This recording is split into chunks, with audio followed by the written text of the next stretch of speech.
So this is a follow-up to the video on parametric equations. Make sure you've watched that one first, otherwise this one will make no sense whatsoever. Let's go! Okay, so the very last thing to have a look at then is parametric differentiation. And that's if we've got expressions for our x and y, we can differentiate them both and divide them, and that'll give us dy by dx. So let's go straight in with an example. We've got here x is equal to t cubed plus t and y is t squared plus 1. So what we're going to do is we'll find the gradient where t is 2. So this is what we do. Find dx by dt times by the power, decrease the power. Find dy by dt. That'll just give us 2t. And then if we want the expression for dy by dx, it's dy by dt over dx by dt. And then we just need to sub in that t equals 2. That will give us 4 over 13. So that's it. That's literally all you have to do. Okay, so let's do some parametric differentiation now on some trig. Now we don't need to think about the trig shortcuts here. We just need to find dy by dt and dx by dt and divide them. So let's start with that. Dy by dt is equal to minus 5 sine t, and dx by dt is equal to 3 cos t. And so this gives us an overall expression for dy dx of minus 5 sine t all over 3 cos t. Let's step back and read the question for a second. We've got x and we've got y. We've kind of used those already. We want to find the equation of a normal. So that means we're going to need to do a negative reciprocal gradient.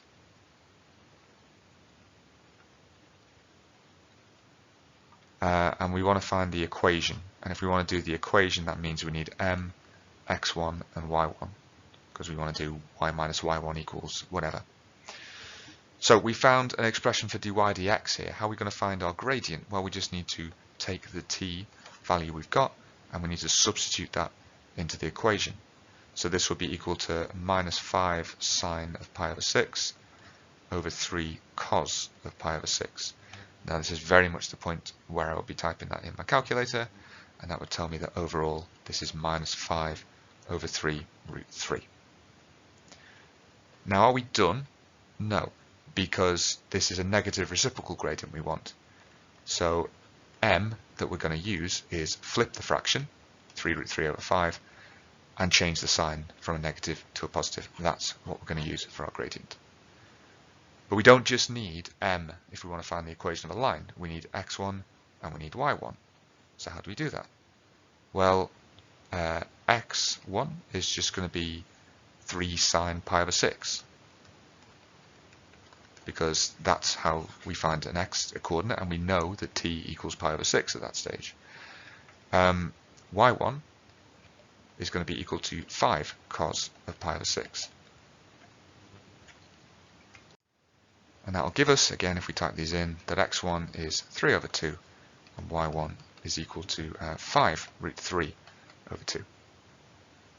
So we've got our m, we've got our x1, we've got our y1. We can put this all together and we can find an equation.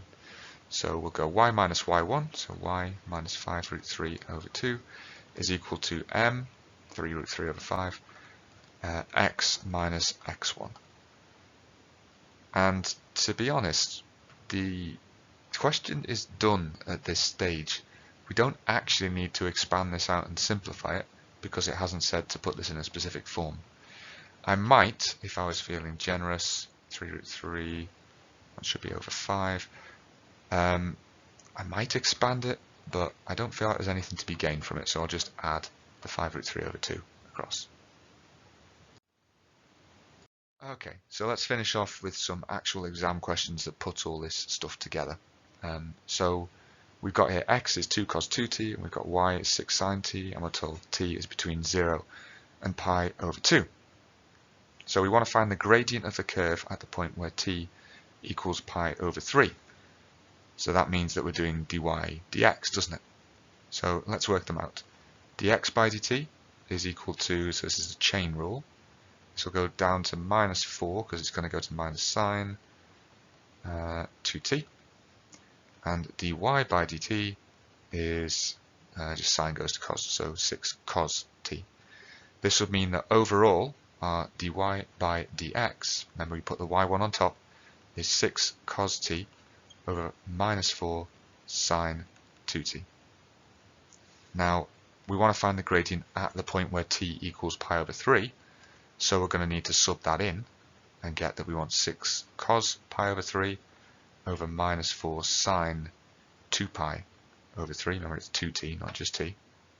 And that will give us that overall our gradient is 3 over minus 2 root 3. Now if it said you wanted to fully simplify it, you could then multiply top and bottom by root 3 and get overall that it's 3 root 3 over 6, or just root 3 over minus 2. But it doesn't, so probably not gonna. Part B, we want to find a Cartesian equation of the form, so we want y equals fx, and we want to find what k is, so that means we want to find what the domain of the function is as well. So let's do this part B in purple.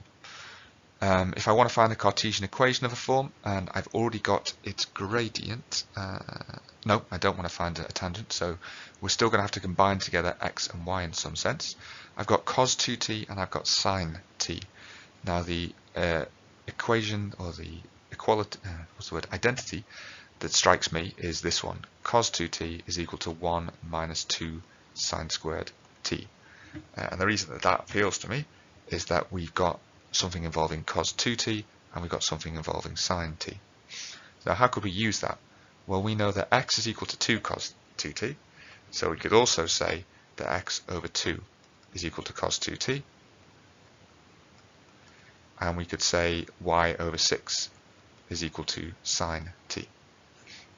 So taking those two things and putting it into that equation that we just made up here, we could get x over 2 is equal to 1 minus 2 lots of y over 6 squared. Now, we do need to actually fully simplify it because it wants it in the form y equals f of x, so let's use this little bit of room.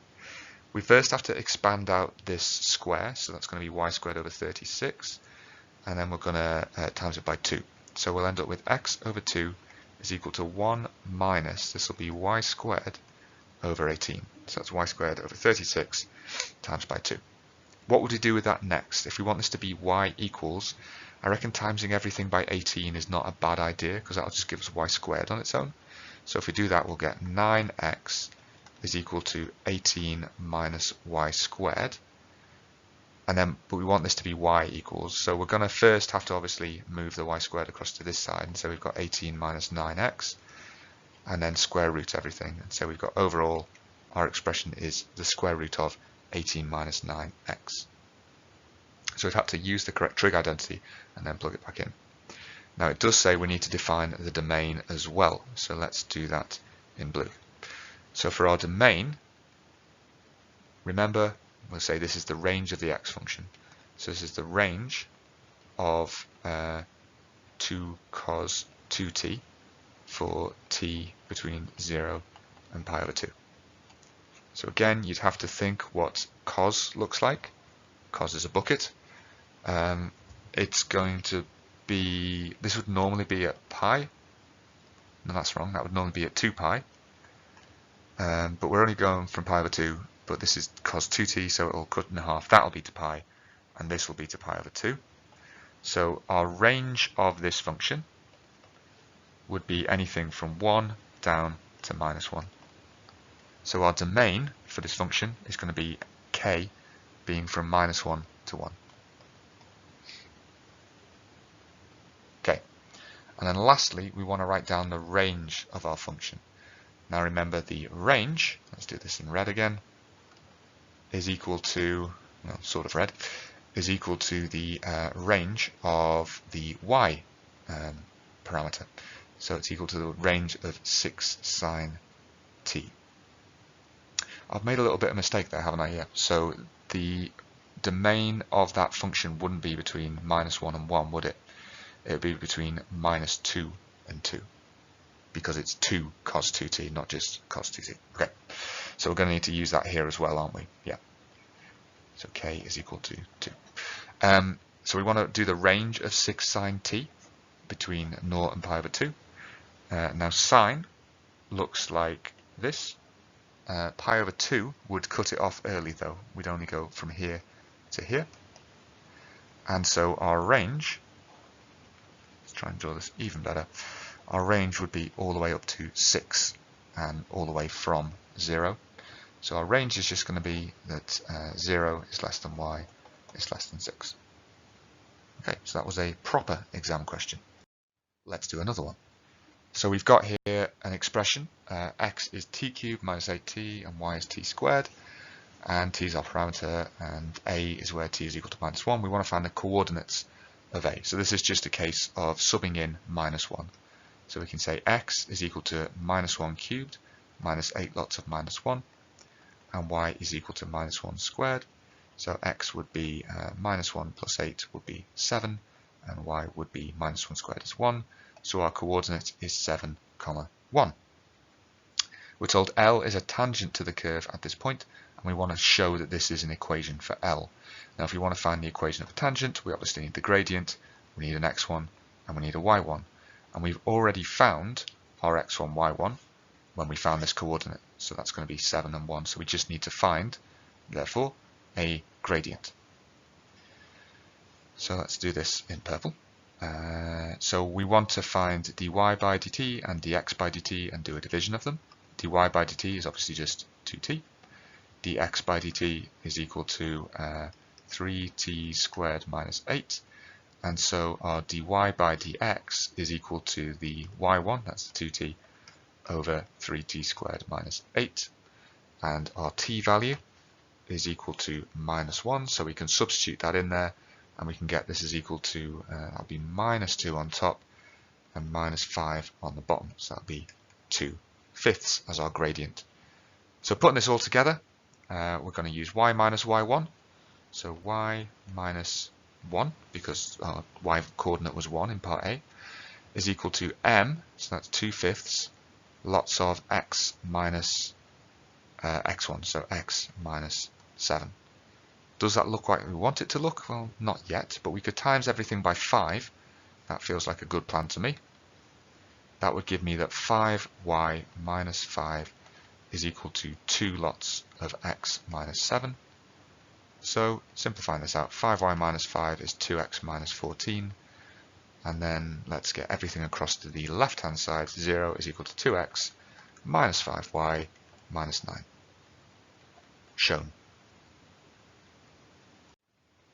Now the last thing we're told is that this line intersects a curve at the point B. We want to find the coordinates of B. So how are we going to do that? How are we going to find where this line intersects a curve? Well, we know the equation of our line because we've worked it out. We've worked out that it's 0 equals 2x minus 5y minus 9. And we also know that the curve is defined as this parameter, as this x equals t cubed minus 8t and y equals t squared. So what we're going to do is we're going to take those expressions and we're going to substitute them into the thing we just worked out. This will give us 0 is 2 lots of t cubed minus 8t minus 5 lots of t squared minus 9. So we can simplify this, we can expand it, and we can end up with 2t cubed minus 5t squared minus 16t minus 9 equals 0. And so our solutions to where this intersection point exists are going to be the solutions to this equation. Now, this looks like an awkward one to divide, but we do have a little bit of a head up. We know that it intersects, or it's a tangent rather, at t equals minus 1. So we know that t plus 1 must be a factor of this expression. And what we can try and do is we can try and divide it through by t plus 1 using the old grid method. So let's draw those a little bit broader. So I want to get 2t cubed out of this, so I'll stick a 2t cubed up here, and that would mean that I would need 2t squared, and it would mean that this is therefore 2t squared as well. We want minus 5t squared overall, so that's minus 7 lots of t squared, which means this is minus 7t, which means this is minus 7t. And then we want to get to minus 16t, so we're going to need to subtract an additional 9t to make that happen, which means this is minus 9, which means this is minus 9. Let's keep the color scheme going, which is fine because minus 9 is what we should get. So we can say that this is equal to t plus 1 times 2t squared minus 7t minus 9, and then we just need to factorize that expression. And I'm going to go ahead and say I plan this a little bit in advance. It is going to be t plus 1 and 2t minus 9. Now we would expect to get that t plus 1 twice because this was a tangent to a curve. That means it just touches the curve. That means it's a repeated root. So I guess we could have divided by t plus 1 squared, but I didn't want to jump too many steps at once. Okay, have we found the coordinates of b? No. But we know our solutions are that t is equal to minus 1 twice, or t is equal to 9 over 2 is equal to 4.5. And that is obviously going to be where we're going to get b from, because this was where we got a from. So let's actually go. We need to sub in t equals 4.5 to our x and our y coordinates now. So x is equal to 4.5 cubed minus 8 lots of 4.5. And y is equal to just 4.5 squared. It doesn't say that it wants them in fraction form or anything, so we'll stick with decimals, which will give us those two lovely coordinates. So our final answer to C, and I know I've kind of like crammed this in here, would be 55.125 as our x coordinate and 20.25 as our y coordinate. 12 marks, that question. Okie dokie, so let's finish off with something involving trig, because all good things finish with trig. Got another 12 marker here. First thing we want to do is find an expression for dy dx in terms of t. So, really recommend you have a go at this question first, come back to sort of check as we're going through. So what we're going to start with, well, we need to find dy by dt, which is going to be cos t. Yeah, simple as that. And we need to find dx by dt. Now, if you differentiate in tan squared, you kind of need to do it with maybe a chain rule. We could say that x is equal to u squared, where u is equal to tan t. We could then do dx by du is 2u, and du by dt is equal to, I think, sec squared is what you get when you differentiate tan. And so multiplying them two together, we get overall that dx dt is 2u sec squared t, but u is tan t, so it would be equal to 2 tan t sec squared t. So let's fill that in over here. And then let's get rid of that. You need to make sure that you have shown, obviously, the rationale for what we've just said there.